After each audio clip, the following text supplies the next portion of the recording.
এটা হচ্ছে শাপলা ভাজি, সামান্য তেলের উপর ভেজে নেওয়া হয়েছে। শাপলা ভাজিটা খেতে খুব দারুণ লাগে। এরকম রেসিপি, এই রেসিপিটি হচ্ছে গরুর মাংস যখন রান্না করেছে তখন কোনো হলুদের গুঁড়া ব্যবহার করা হয়নি।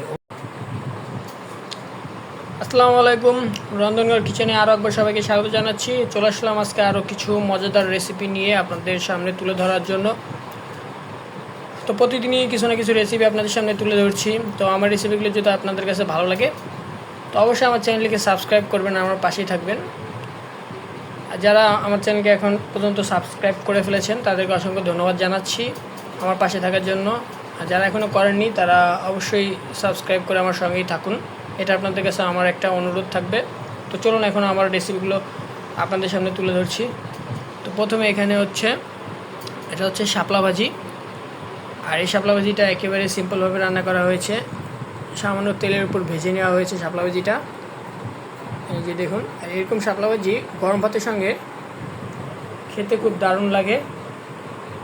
ভাতটা যদি গরম গরম হয় খুবই দারুণ লাগবে এরকম শাপলা ভাজি দিয়ে ভাত মেখে খেতে।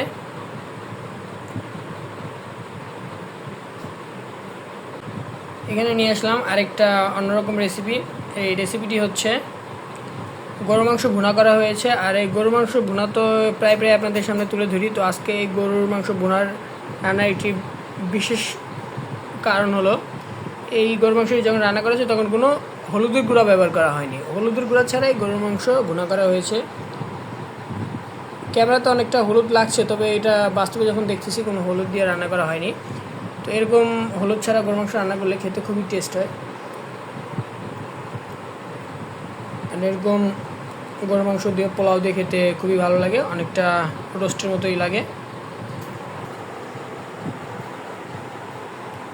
আপনারা এরকম হলুদ ছাড়া গরুর মাংস যদি খেয়ে থাকেন তো অবশ্যই আমাকে কমেন্টে জানাবেন কেমন লাগে খেতে।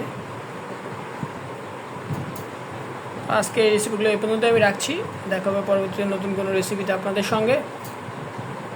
ততক্ষণ সবাই সুস্থ থাকবেন, ভালো থাকবেন। আল্লাহ হাফেজ।